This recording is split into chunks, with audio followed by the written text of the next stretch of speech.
कोल्हापूर महानगरपालिकेच्या परवाना आणि इस्टेट विभागाने महापालिकेच्या मुख्य इमारतीतील महात्मा गांधी मार्केटमधील व्यावसायिक संकुलात विशेष मोहीम राबवून थकीत इस्टेट भाडे असलेल्या 6 गाळ्यांवर सील करण्याची कारवाई केली।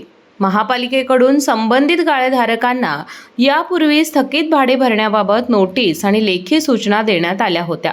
मात्र सूचना देऊनही संबंधितांनी थकबाकीची रक्कम न भरता व्यवसाय सुरू ठेवल्याचं निदर्शनास आल्यानं ही कारवाई करण्यात आली। तसेच काही गाळेधारकांनी आपले गाळे इतरांना भाड्याने दिल्याचं आढळून आल्यानं त्यांच्यावरही गाळे सील करण्याची कारवाई करण्यात आली आहे। सदरची मोहीम उपायुक्त किरण कुमार धनवाडे, सहाय्यक आयुक्त राम काटकर, इस्टेट ऑफिसर शेखर साळोखे, परवाना अधीक्षक अशोक यादव यांच्या मार्गदर्शनाखाली राबविण्यात आली। यावेळी इस्टेट विभागाचे रवींद्र काळे, संदीप भोई, कल्पना शिरदवाडे, प्रथमेश पवार आणि भोला पाटणकर उपस्थित होते।